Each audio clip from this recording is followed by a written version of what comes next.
Hello class, welcome back to the second part of Unit 1 Economics lecture series. And today our focus will be on scope of economics. The scope of economics is a broader subject and encompasses not only its subject matter but also various other things such as its scientific nature, its ability to pass value and judgments and to suggest solutions to a practical problem. Some economists view has regarded the scope of economics to a production, consumption, exchange, distribution like Adam Smith, and he has focused on the increment of wealth of a human. Some other has regarded the scope of economics as a human science or scientific nature of economics, for example Robbins, and some other has focused on the welfare aspect as a scope of economics, for example Marshall. Therefore, the definition of economics and its scopes are interrelated. Following aspects are covered under the scope of economics. Therefore, the scope of economics has been divided into two major aspects, which is subject matter of economics and nature of economics. The first one is subject matter of economics. Adam Smith has considered economics as a study of wealth, of how to increase the production of wealth and how to distribute it. That is, he has focused on the production, consumption, exchange and distribution of products so as to increase the wealth of a human being. Whereas Marshall has considered economics as an instrument to better the conditions of human life. Marshall also regarded wealth earning activity as economic action. He considered the economic activity of normal, real and social man. To him, economics is a social science concerned with the welfare of man. Whereas Robbins said that scarcity of means to satisfy end of varying importance is a subject matter of economics. And his emphasis was on the human science nature of economics in place of social science approach. Adam Smith ने focus किया है humans के wealth को increase करने के ऊपर. और wealth को हम कैसे इंक्रीज़ कर सकते हैं? जब हम प्रोडक्ट का प्रोडक्शन करेंगे, उसका हम डिस्ट्रीब्यूशन करेंगे और इन एक्सचेंज हम कुछ मनी लेंगे और कंज्यूमर उन प्रोडक्ट को कंज्यूम करेंगे. ठीक है, तो ये एक चेन है जिसका डिस्क्रिप्शन दिया है एडम स्मिथ ने और इसके थ्रू हम वेल्थ को हम इंक्रीज़ कर सकते हैं. वहीं रॉबिन्स ने कहा है कि हर एक ह्यूमन जो है अपने एंड्स को अटेन करना चाहता है और एंड्स को अगर वो अटेन करते हैं तो उनको क्या रिसीव होगा? सेटिस्फैक्शन. तो इस सेटिस्फैक्शन को अटेन करने के लिए एक ह्यूमन कई सारे एक्टिविटीज़ करता है, लेकिन जो ह्यूमन की वांट है वो बहुत ज़्यादा है रिसोर्सेज से या मीन से, और इसकी वजह से डेवलप होती है हमारी इकोनॉमिक प्रॉब्लम. क्योंकि हमारे पास जो मीन्स हैं या रिसोर्सेज हैं उनके कई सारे अल्टरनेटिव्स यूज़ होते हैं, इसलिए हमें स्केल ऑफ प्रायोरिटी डिसाइड करनी पड़ती है जिसमें हम मोस्ट इंटेंस नीड को सबसे पहले सेटिस्फाई करते हैं और लेस इंटेंस नीड को हम सबसे लास्ट में सेटिस्फाई करते हैं. इसका मतलब रॉबिन्स ने जो है human science nature of economics के ऊपर ज़्यादा फोकस किया है और इन्होंने सोशल साइंस अप्रोच की कोई बात नहीं की थी. और मार्शल ने अपनी डेफिनेशन में सोशल साइंस अप्रोच के ऊपर ज़्यादा फोकस किया. इन्होंने बात की मटेरियल रिक्विजिट ऑफ वेलबींग की, या इन मटेरियल से कौन से वेलफेयर एक ह्यूमन को हो सकते हैं. इन्होंने वेलफेयर एस्पेक्ट के ऊपर बात की. तो ह्यूमन उन्हीं एक्टिविटीज़ के ऊपर ज़्यादा फोकस करेगा जिनकी वजह से उसके वेल्थ में इंक्रीमेंट हो एज वेल एज उनका वेलफेयर भी हो. तो ह्यूमंस उन्हीं एक्टिविटीज़ पे फोकस करेगा या उन गुड्स को वो परचेज़ करेगा जिनकी वजह से वो अपने वांट को सेटिस्फाई कर सकते हैं.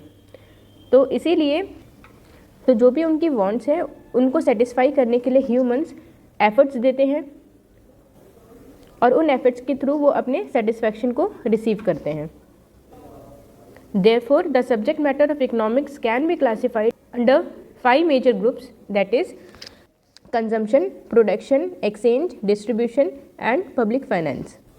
Consumption means satisfaction of wants. तो किसी भी गुड को हम क्यों कंज्यूम करते हैं? ताकि हम अपने वांट को हम सेटिस्फाई कर सकें। Second one is production, that is producing things और क्रिएटिंग यूटिलिटीज़ और making an effort to satisfy our want. ठीक है, तो अपने वांट को सेटिस्फाई करने के लिए हम क्या करते हैं? हम गुड्स को प्रोड्यूस करते हैं, हम यूटिलिटीज़ को हम क्रिएट करते हैं और हम कुछ एफर्ट्स लगाते हैं या हम कुछ एक्टिविटीज़ करते हैं जिनके थ्रू हम अपने वांट को हम सेटिस्फाई कर सकें।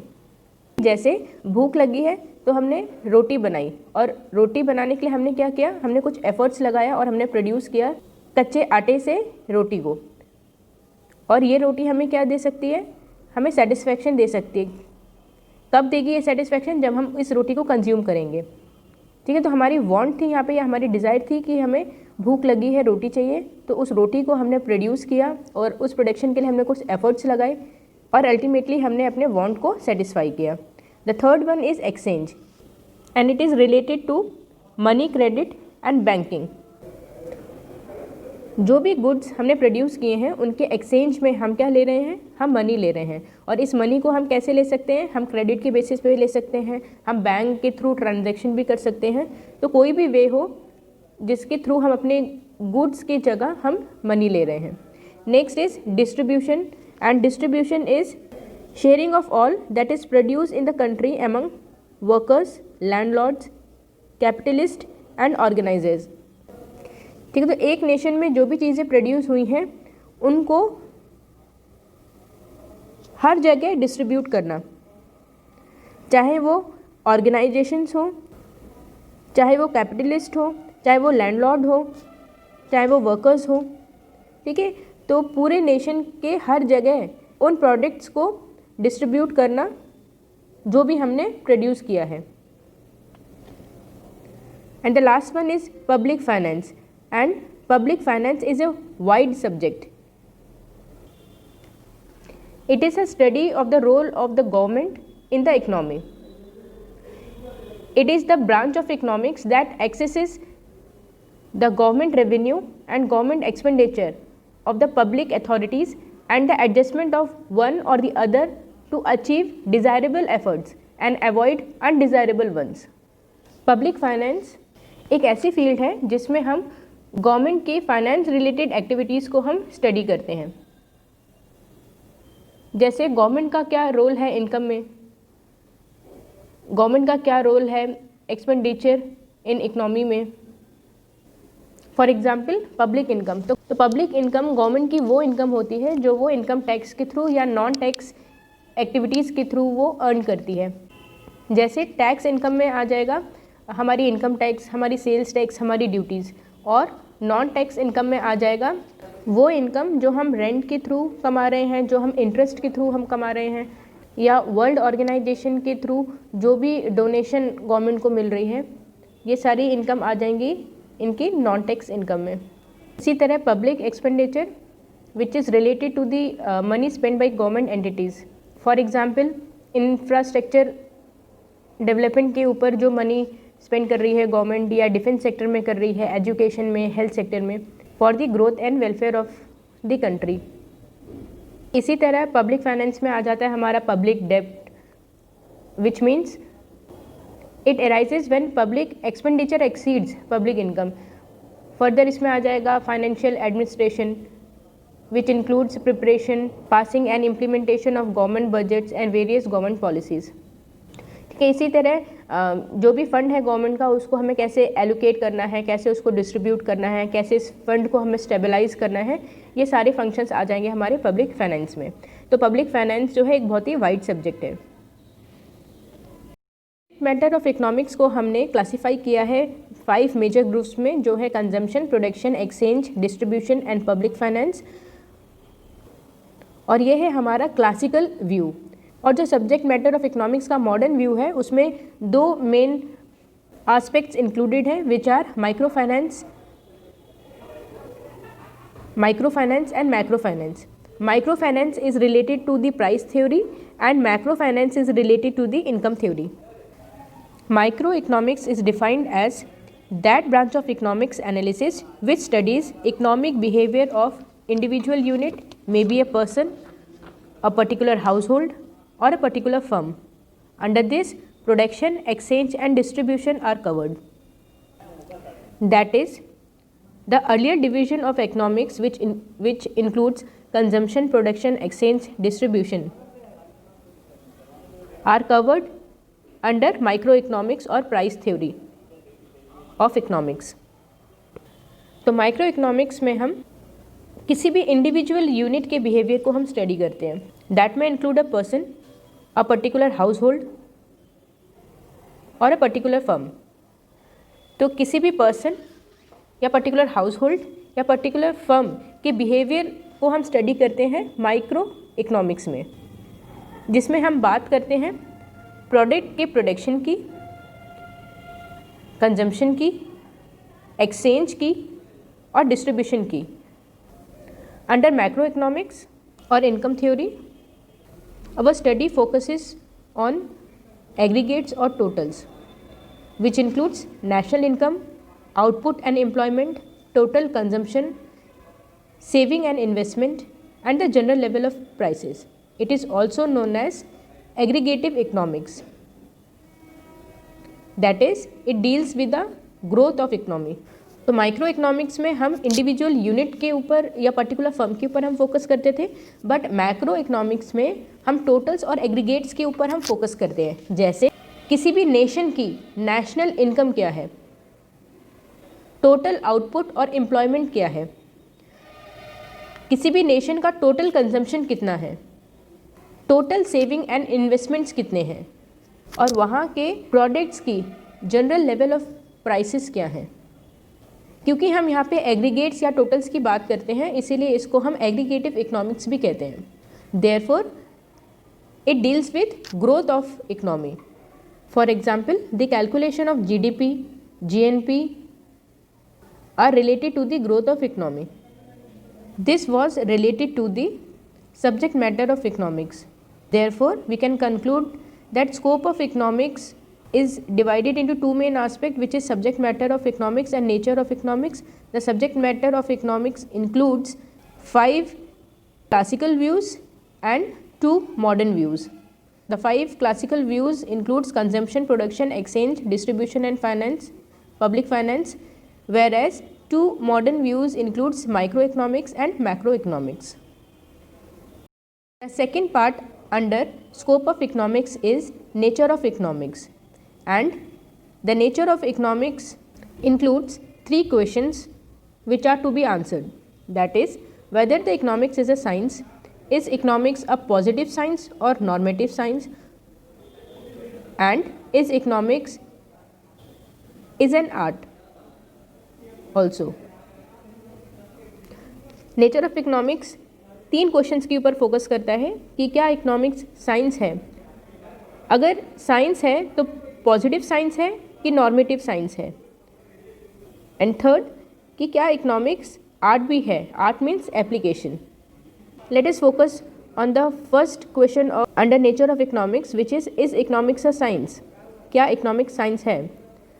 तो पहले समझ लेते हैं कि साइंस होता क्या है. Science is a systematic body of knowledge dealing with cause and effect. ठीक, तो साइंस एक सिस्टमैटिक बॉडी ऑफ नॉलेज है जो कॉज एंड इफेक्ट से डील करती है. कॉज एंड इफेक्ट मतलब किन फैक्टर्स के वजह से क्या चीज़ हुई. फॉर एग्जाम्पल, अगर गलती से भी कॉन्सेंट्रेटेड H2SO4 की एक ड्रॉप भी हमारे स्किन पे गिर जाती है तो उतनी जगह या उतनी स्किन को वो जला देगी. ठीक है, तो हमें मालूम है कि कॉन्सेंट्रेटेड H2SO4 अगर किसी भी सरफेस में गिरेगी तो उस चीज़ को वो डिस्ट्रॉय कर देगी. या फिर अगर हम लेबोरेटरी में अगर हम कोई भी एक्सपेरिमेंट कर रहे हैं जिसमें कहा गया है कि कॉन्सेंट्रेटेड H2SO4 की हमें केवल 2 ही ड्रॉप डालनी है, तो हम वहाँ पे 2 ही ड्रॉप डालेंगे, और अगर हम 2 से ज़्यादा ड्रॉप डाल देंगे तो हमारा जो रिज़ल्ट है वो कुछ और ही आएगा. तो साइंस क्या है? एक सिस्टमेटिक बॉडी ऑफ नॉलेज है जो कॉज एंड इफेक्ट से डील करती है. तो साइंस को हम फर्दर 2 ग्रुप्स में हम डिवाइड कर सकते हैं. First is natural science and second is social science और बिहेवियरल साइंस. तो नेचुरल साइंस में इंक्लूडेड है जैसे फिजिक्स, केमिस्ट्री, और सोशल साइंस या बिहेवियरल साइंस में जो सब्जेक्ट इंक्लूडेड है वो है psychology, sociology, political science, anthropology etcetera. ठीक है, तो जो नेचुरल साइंस है जैसे फिजिक्स और केमिस्ट्री वो डील करती है क्वांटिटेटिव वैल्यूज से या कॉज एंड इफेक्ट से, वेयर एज जो सोशल साइंस या बिहेवियरल साइंस है वो डील करती है क्वालिटेटिव वैल्यू से, जिसमें आ जाते हैं हमारे psychology which is related to the thinking process of humans, sociology किस तरह एक इंडिविजुअल सोसाइटी से इंटरैक्ट करता है, ऐसे ही political science and anthropology. Anthropology is a field of science which studies the nature of a man. For example, एक human किस तरह अपनी सोसाइटी से डील कर रहा है, किस तरह एक कल्चर से इंटरैक्ट करता है और किस तरह वो उस कल्चर को अडॉप्ट करता है या क्या उसके रिएक्शंस होते हैं, ये सारी चीज़ें हम स्टडी करते हैं एंथ्रोपोलॉजी में, which is a social science. The major characteristics of a science are objectivity, power to predict, power to explain, use of scientific method and Nobel Prize. ठीक है, तो साइंस की जो मेजर कैरेक्टरिस्टिक्स होती हैं वो होती है objectivity. Objectivity means economics theories and laws are objective because they are based on fact. तो इकोनॉमिक्स में जितने भी लॉज हैं, जितने भी थ्योरीज बनाई गई हैं वो कुछ फैक्ट्स के ऊपर बेस्ड हैं, मतलब कि वो ऑब्जेक्टिव हैं, क्योंकि ये जितनी भी थ्योरीज और लॉ बने हैं इनको हमने साइंटिफिकली प्रूव किया है, and these are based upon some facts which we cannot change. The next one is power to explain. Formulation of correct and adequate theories and laws give economics the power to explain. ठीक है, तो कुछ correct और adequate theories और laws बनाए हैं जिसकी वजह से हम किसी भी सिचुएशन को साइंटिफिकली हम एक्सप्लेन कर सकते हैं. Next one is power to predict. Power to explain gives economics the power to predict. तो करेक्ट थ्योरीज और लॉज या फैक्ट के वजह से हम किसी भी चीज़ को हम आसानी से हम एक्सप्लेन कर सकते हैं, और हम अगर किसी चीज़ को आसानी से एक्सप्लेन कर सकते हैं तो उसी के बेसिस पे हम फ्यूचर भी हम प्रिडिक्ट कर सकते हैं. Therefore, use of mathematical and statistical method and the development of computer programming and econometrics have strengthened the power of predict. तो प्रिडिक्शन के लिए जैसे कई सारे मैथमेटिकल स्टेटमेंट्स का डेवलपमेंट हुआ जिसमें हम केवल वैल्यूज़ को हम पुट करते हैं और उसका आंसर हमें मिल जाता है. इसी तरह कुछ स्टैटिस्टिकल मेथड एंड टूल्स का भी डेवलपमेंट हुआ है, कंप्यूटर्स का डेवलपमेंट हुआ है, कंप्यूटर प्रोग्रामिंग का डेवलपमेंट हुआ है और इकोनोमेट्रिक्स का डेवलपमेंट हुआ है. तो ये सभी जो टूल्स हैं जैसे mathematical statistical methods, computer programming और इकोनोमेट्रिक्स, ये क्या कर रहे हैं, ये स्ट्रेंथन कर रहे हैं हमारे पावर ऑफ प्रिडिक्शन को, और इन्हीं के बेसिस में हम फर्दर फ्यूचर को हम प्रिडिक्ट कर सकते हैं कुछ हिस्टोरिकल डेटा के बेसिस पे. And the last one is Nobel prize. Economics is the queen among the social science because of its scientific nature. In 1969, Nobel Prize for Economics was instituted, which gives testimony to the claim of economics to be a science.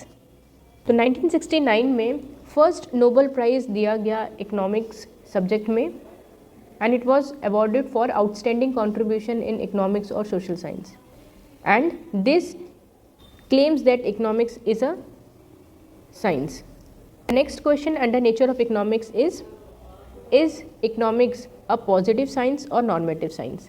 ठीक है, तो हमें ये तो पता चल गया कि इकोनॉमिक्स साइंस है, बट ये पॉजिटिव साइंस है या नॉर्मेटिव साइंस है. तो पॉजिटिव साइंस के बारे में हमें पता है कि positive science studies the relationship between cause and effect of economic phenomena. तो पॉजिटिव साइंस जो है कॉज एंड इफेक्ट के फिनोमिना को स्टडी करती है या इन कॉज एंड इफेक्ट के बीच में रिलेशनशिप को एक्सप्लेन करती है. But it does not state anything about good और bad of economic action. But ये नहीं बताती कि कोई भी इकोनॉमिक एक्शन अच्छा है या बुरा है। ये केवल कॉज एंड इफेक्ट के रिलेशनशिप को एक्सप्लेन करती है, या किस कॉज की वजह से उसका क्या इफेक्ट आ सकता है, केवल उसको बताती है। बट कोई भी बात नहीं करती कि कोई भी इकोनॉमिक एक्टिविटी अच्छी है या बुरी है। And it is for this reason economics is called price economics और प्योर इकोनॉमिक्स। इसीलिए हम इकोनॉमिक्स को प्योर इकोनॉमिक्स कहते हैं। And economics to be a positive science, इसके पीछे के रीज़न को हम पढ़ चुके हैं। For example use of scientific method. Scientific methods हम क्यों यूज़ कर रहे हैं? ताकि हम कॉज एंड इफेक्ट के रिलेशनशिप को हम इस्टेब्लिश कर पाएँ और उसको हम फर्दर एक्सप्लेन कर पाएँ, और इसके बेसिस पे हम थ्योरीज एंड लॉज बनाते हैं। पावर टू एक्सप्लेन, तो this method provides us the power to explain anything. Next, power to predict on the basis of some statistical method or mathematical method, some kind of programming, computer programming or econometrics, we can predict the future. Therefore, it gives us the power to predict. The next one was objectivity. तो जितने भी theories और laws हैं वो कोई ना कोई fact के बेसिस पे बनाई गई हैं। That's why they are objective in nature. And the last one was कि 1969 में इकोनॉमिक्स सब्जेक्ट को नोबेल प्राइज़ मिला था, इसीलिए ये क्लेम करती है कि इकोनॉमिक्स एक साइंस सब्जेक्ट है।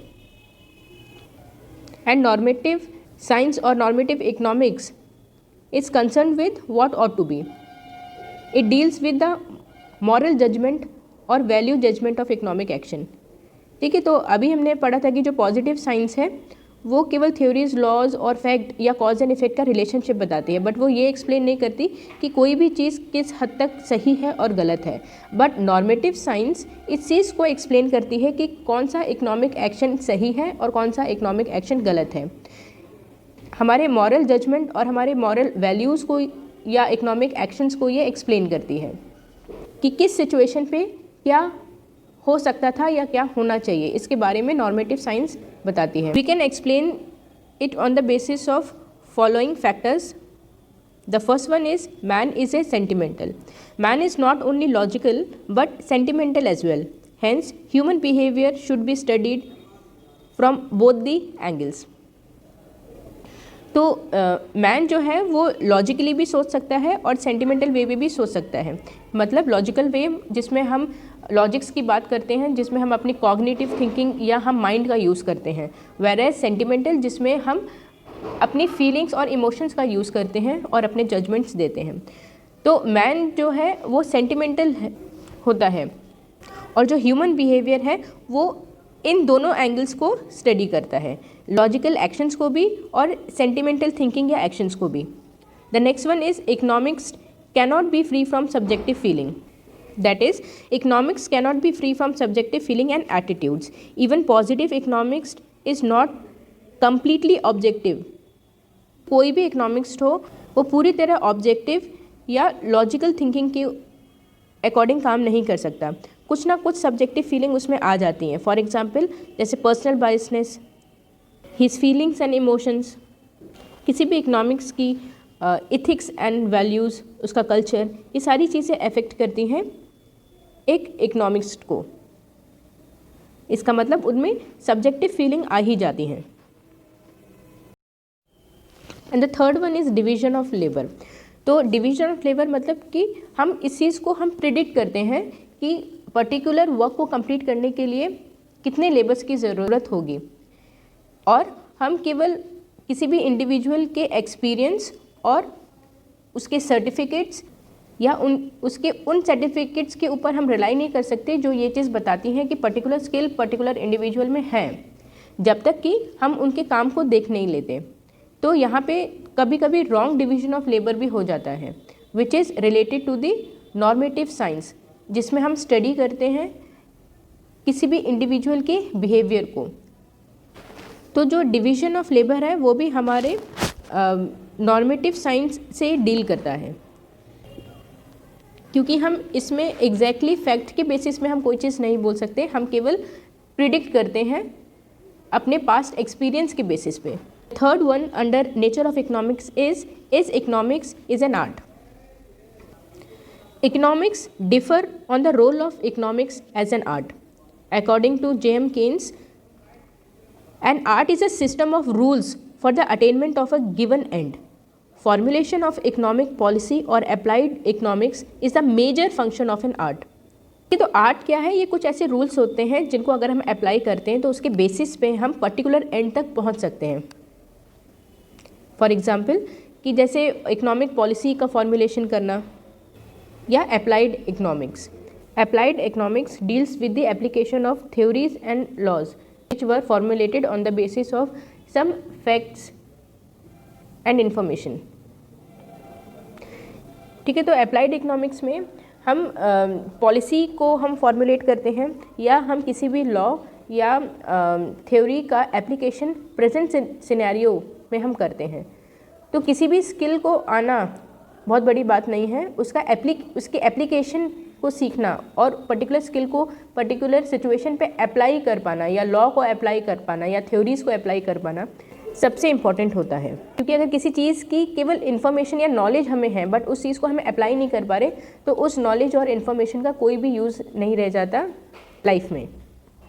तो आर्ट मतलब किसी भी चीज़ का application. Economic policy include 3 components. First, an organization to implement economic policy. ठीक है, तो पॉलिसीज़ तो हमने ऑर्गेनाइजेशन में बना ली बट उस पॉलिसी को अगर हम इम्प्लीमेंट नहीं कर पा रहे तो ऐसी पॉलिसी का कोई मतलब नहीं होता. Second, what is the aim और गोल. हमारे ऑर्गेनाइजेशन का एम और गोल क्या है, उसके बेसिस पे हम पॉलिसीज़ बनाएंगे. Third, how this aims are to be achieve. और इन एम को हम किस तरह अचीव कर सकते हैं. ठीक है, तो आर्ट 3 चीज़ों से डील करती है. फर्स्ट, इकोनॉमिक पॉलिसी को बनाना और उनको इम्प्लीमेंट करवाना. सेकंड, एम ऑफ ऑर्गेनाइजेशन, हमारे ऑर्गेनाइजेशन का एम क्या है उसको डिसाइड करना. And third, how this aim are to be achieve. और इन एम्स को हम किस तरह हम अचीव कर सकते हैं. Therefore, economics can also be tied to traditional boundaries of a subject. Its forms and scope has been evolved in continuation. The field of economics, economic planning, public finance, fiscal and monetary policy, etc. is an art and the only right type of skill or policy maker and right implementation can give result, otherwise not. Economics केवल और केवल science या positive science या negative science नहीं है. जो भी economics में हमने डेवलप किए हैं थ्योरीज़ और लॉज, उनका एप्लीकेशन भी हमें आना चाहिए. तो कुछ फील्ड हैं इकोनॉमिक्स की जैसे इकोनॉमिक प्लानिंग की, पब्लिक फाइनेंस की, फिजिकल एंड मॉनेटरी पॉलिसीज़ की, जिसमें हम इकोनॉमिक थ्योरी के एप्लीकेशन के ऊपर हम ज़्यादा ध्यान देते हैं. क्योंकि अगर हम लॉज और थ्योरीज़ को हम पर्टिकुलर सिचुएशन पे हम अप्लाई ही नहीं कर पा रहे तो ऐसी थ्योरीज़ एंड लॉज का कोई मतलब नहीं होता. तो अगर इन थ्योरीज़, लॉज, पॉलिसीज़, स्किल्स को अगर हम इम्प्लीमेंट कर पा रहे हैं तभी हमें पॉजिटिव रिजल्ट मिलेंगे, अदरवाइज हमें कोई पॉजिटिव रिजल्ट नहीं मिलेंगे. Therefore we can say that economics is a science, that is it is a positive science as well as normative science. And normative science deals with the behavioral science. And economics is also an art. And art deals with the application of knowledge. At the end, we can conclude that scope of economics is divided under 2 major aspects, which is subject matter of economics and nature of economics. Under subject of economics, we have 2 views, which is classical view and modern view. Under classical view, we can classify it as under 5 groups, that is consumption, production, exchange, distribution and public finance. And under modern view, classify it under 2 category, which is microeconomics, which is also called price theory, and macroeconomics, which is also called income theory. And the second aspect is nature of economics. And the nature of economics deals with 3 major questions, which are whether economics is a science. Yes, it is a science. Is economics a positive science or normative science? तो economics positive science और normative science दोनों ही है। Is economics is an art, क्या economics art भी है? हाँ, economics art है, क्योंकि हम यहाँ पे हमारे लॉज और थ्योरीज जो हमने कुछ फैक्ट्स के बेसिस पे बनाए हैं उसके एप्लीकेशन के बारे में हम पढ़ते हैं। Thank you class, this was all for today's lecture. For any query और question you can post your question in the comment box and I will definitely resolve your queries. Thank you class and have a nice day.